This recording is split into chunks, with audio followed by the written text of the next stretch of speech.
ప్రభుత్వ విప్ బీర్లా ఐలయ్య కీలక వ్యాఖ్యలు చేశారు. దానికి సంబంధించిన బ్రేకింగ్ న్యూస్ చూస్తున్నాం. బీసీలు తలదించుకునేలా ఈటెల రాజేందర్ మాట్లాడుతున్నారని ఆయన కీలక వ్యాఖ్యలు చేశారు. ఫోన్ ట్యాపింగ్ చేసింది బీజేపీ బీఆర్ఎస్ కదా అంటూ కూడా ఆయన వెల్లడించారు. ఇక బీఆర్ఎస్ తో చీకటి ఒప్పందం చేసుకుని ఈటెల గెలవాలని చూస్తున్నారని, మల్కాజ్గిరిలో ఈటెల గెలవడానికి కేసీఆర్ ని పొగుడుతున్నారంటూ కూడా ఆయన అన్నారు. సీఎం రేవంత్ రెడ్డిపై చేసిన వ్యాఖ్యలను ఈటెల వెనక్కి తీసుకోవాలంటూ కూడా ఆయన డిమాండ్ చేశారు. మల్కాజ్గిరిలో ఈటెలను గెలిపించడానికి బీఆర్ఎస్ డమ్మీ అభ్యర్థిని నిలబెట్టిందని, ప్రజాపాలన చూసి బీఆర్ఎస్ బీజేపీ నేతలు కాంగ్రెస్ లో చేరుతున్నారంటూ కూడా ఆయన వెల్లడించారు. భారతీయ జనతా పార్టీ మల్కాజ్గిరి అభ్యర్థి ఈటెల రాజేందర్ గారు తెలంగాణ రాష్ట్ర గౌరవ ముఖ్యమంత్రి రేవంత్ రెడ్డి గారి మీద అనుచిత వ్యాఖ్యలు చేసిండు.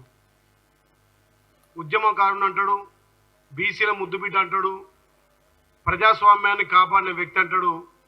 మరి ఈరోజు బీజేపీ కండువ కప్పుకున్న తర్వాత మరి ఎక్కడ పోయింది మీ ప్రజాస్వామ్యం? ఒక రాష్ట్ర గౌరవ ముఖ్యమంత్రి రేవంత్ రెడ్డి గారిని పిట్టల దొరని సంబోధించడం నీకెంతవరకు సమంజసమని చెప్పి కాంగ్రెస్ పార్టీ డిమాండ్ చేస్తూ ఉంది. గతంలో కేసీఆర్ నిన్ను అర్ధాంతరంగా పార్టీ నుంచి మెడలు పట్టి నూకినప్పుడు తురుంఖాన్ గుర్తురాలేదా నీకు? ఇవాళ కేసీఆర్ మళ్ళీ నీకు తురుంఖాన్ అయిందా? గౌరవ ముఖ్యమంత్రి తెలంగాణ ప్రజలు ప్రజాపాలన కోసం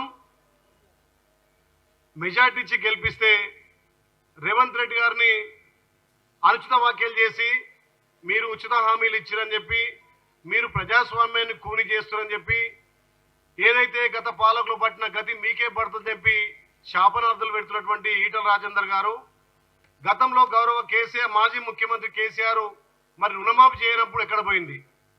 ఇలా మా ముఖ్యమంత్రి 2 లక్షల రుణమాఫీ చేస్తా అని చెప్పిండు. 100 రోజుల్లోనే 90% ఇచ్చిన హామీలను అమలు చేసిన ఘనత రాష్ట్ర ముఖ్యమంత్రి రేవంత్ రెడ్డి గారికి దక్కింది. ఇలా ప్రజాస్వామ్యాన్ని కాపాడి ప్రజాస్వామ్య బద్దంగా అధికారంలోకి వచ్చినటువంటి రేవంత్ రెడ్డి గారి మీద ఈ విధంగా మాట్లాడితే ఇలా బీసీలంతా కూడా తలదించుకునేటట్టు చేస్తున్నావు. గతంలో బీసీ ముఖ్యమంత్రి అని చెప్పి ప్రగల్భాలు పలికి మళ్ళీ దొరగడిల నుంచి బయటకు వచ్చిన తర్వాత బీజేపీ కండవ కప్పుకొని బీజేపీ పార్టీ కేంద్రంలో అధికారం నుండి ఎన్నో రాష్ట్రాల ఫోన్ ట్యాపింగ్ చేసి ఇలా పశ్చిమ బెంగాల్ ముఖ్యమంత్రి మమతా బెనర్జీని ఎన్ని ఇబ్బందులు పెట్టింది దేశం చూస్తలేరా?